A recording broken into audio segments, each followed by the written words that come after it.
that they had destroyed in deepening their ports. They provided $147 million, which It's a chunk of was change. used to acquire the land and to do the planning and the actual development of the restoration of the 880 acres that is restored now, and the How much more is there to still be plan restored? for the additional 300 or 400 acres. I have a map that That's fine. the significant section that has oil wells that are still functioning, still producing. So someday when those are depleted, you'll get at that land too. Right, and there is not any money left at this point in time To acquire it. for the development of it. No, it has been acquired. Oh, okay. It has been acquired. That is part of the state purchase, all the way to the Huntington Beach Mesa. Between the Bolsa Chica Mesa and the Huntington Beach Mesa, almost all of that land between Pacific Coast Highway and the residential development is now in state ownership. There is no public access to the area that still has major oil. Well, because it could be vandalized or whatever. That's Oh, yes, reasonable. and- That's and reasonable. for the safety, right. Right. My first city council meeting that I ever spoke at was asking the city council to not plan or not develop Talbert Avenue to quadrisect Huntington Central Park, which we had worked so long to. And were you get set. successful in that effort? Yes, we were. And so then with the Ocean and Shoreline Planning and Steering Committee for the county, and with the Environmental Council, and then becoming involved with the Audubon Society, and So it was just more like dominoes than flipping a switch. well, that, and also not realizing how all-encompassing volunteering could be.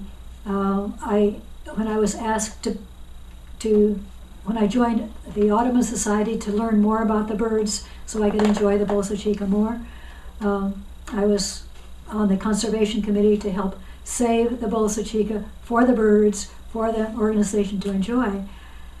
And then they asked me to become president, and I just had never learned to this day, never learned how to say no. There have been many wonderful people through the organizations, and wonderful people who are willing to work with me to accomplish things for people, for the public to enjoy.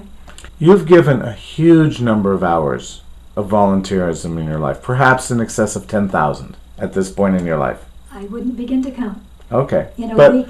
But so the question is, you could have spent that time playing with your grandchildren, or you could have spent that time exercising or reading a book or conversing with your husband or whatever. Yes. Whatever other self-interested types of activities that you might have done.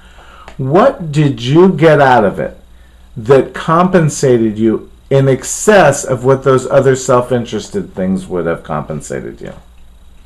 Why do you keep doing it? That's why I'm asking you. I think it is my joy of doing something for other people, whether I know the people or not. It really is a true satisfaction, true joy in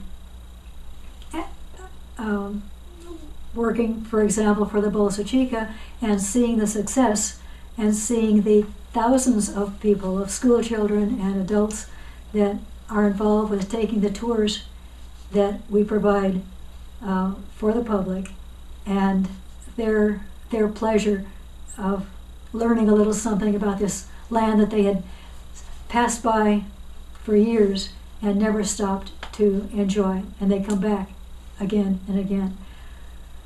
With one other area that I haven't talked about is the joy of weeding and gardening, planting flowers. I see tomato plants, I think, right there in your backyard right now. Oh yes, we grow lettuce year-round and a lot of vegetables, and we do all of our cooking, almost all of our cooking, from fresh. Stuff that you've grown rather than purchased at the market. Well, that and not buying the processed foods at a TV dinner and too much else. We do like Trader Joe's, but they My wife likes Trader Joe's a lot.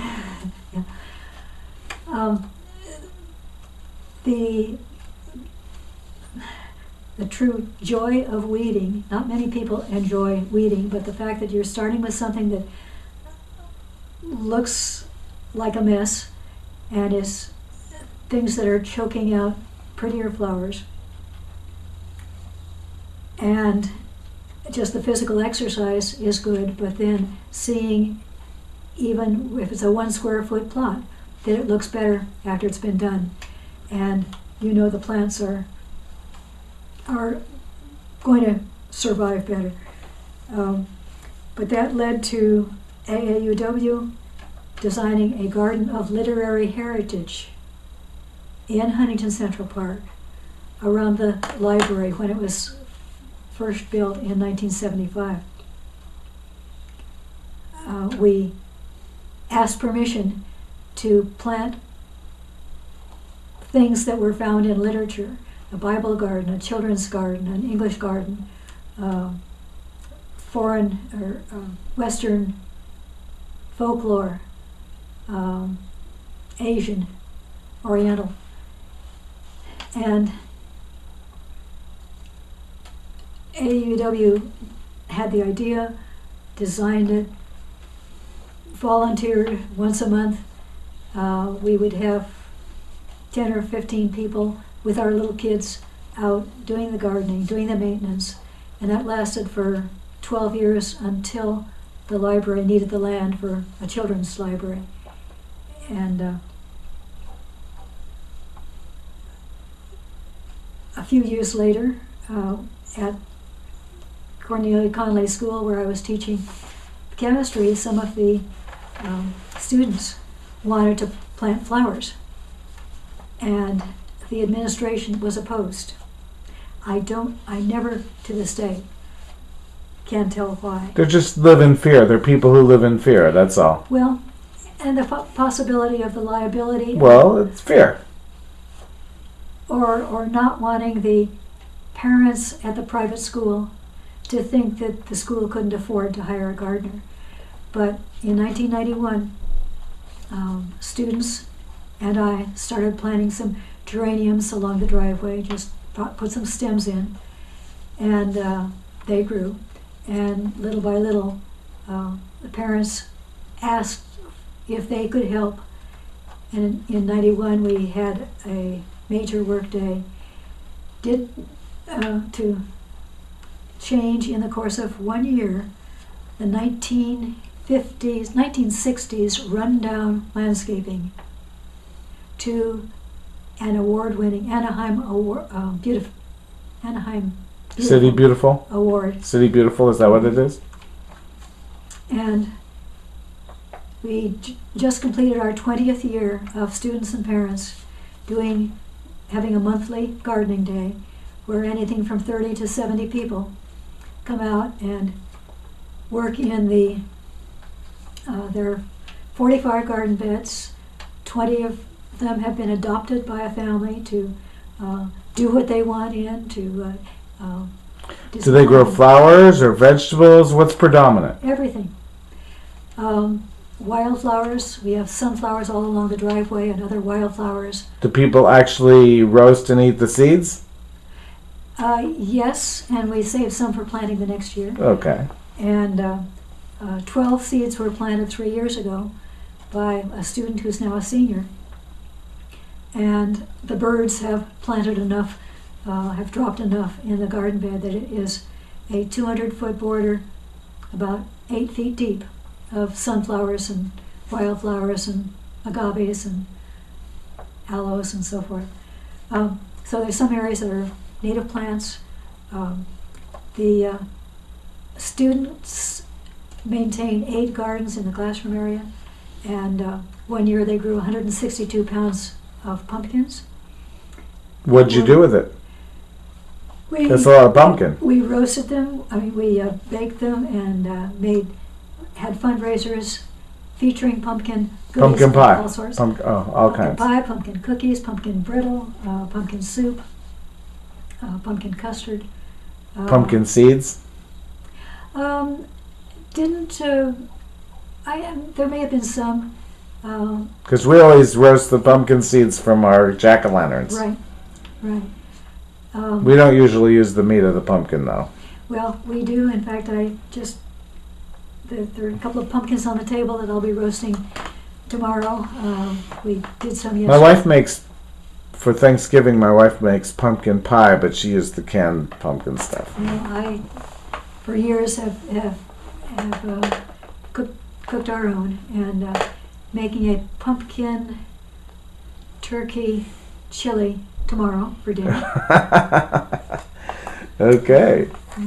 So cooking is a natural hobby that has come from chemistry and gardening and having a kitchen that is adapted to have people cook in it. We remodeled about 12 years ago, so the kitchen has space for 10 or 12 people to be working there together. Oh my. Besides the little saying that you gave us earlier. Mantra? Well, mantra is it's similar, but there's a different word. But besides saying that to reinforce your positive outlook, Oh yes. do you have any other spiritual practice that you practice today? Looking at the positive side of everything, whether it's students learning, whether it's people working in the garden or whatever.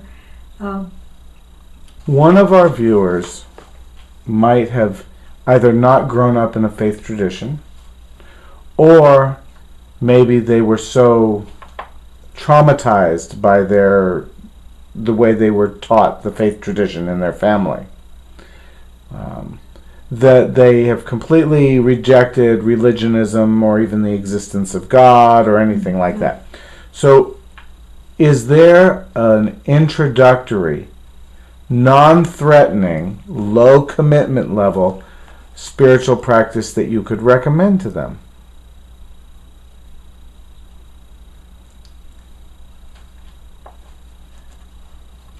The best I could suggest would be taking time to smell the flowers, to look at nature. Just appreciate nature. To appreciate nature and think about God or a creator of some sort that has given us the huge diversity of plants and animals and geology and water and earth that allows us to live so comfortably in this day and age and in this community. I'm going to describe two hypothetical viewers to you. One of them is someone who, like you and your husband, educated people. Financially, you're doing fine. Socially active, either married or not married, kids, not kids, doesn't matter, but busier than a one-armed paper hanger like you are. Okay? And then the other one is someone who maybe they're not educated, maybe they're struggling in their life, maybe they've lost a couple of jobs, maybe even serially unemployed. Okay? Maybe they're having trouble finding full-time work. It's all they can do to get supper on the table each day. Why would each of those two people want to give any time, energy, or money to anything other than their own narrow self-interest? I think I would answer that in saying that besides the benefit to the community of helping save a space in the Bolsa Chica, or making the campus more beautiful through the gardening, or providing the opportunities for students to be honored for their success in the American Chemical Society county competition, test competition. The friends, the people that I have met, and the friends that I have made through working together for some good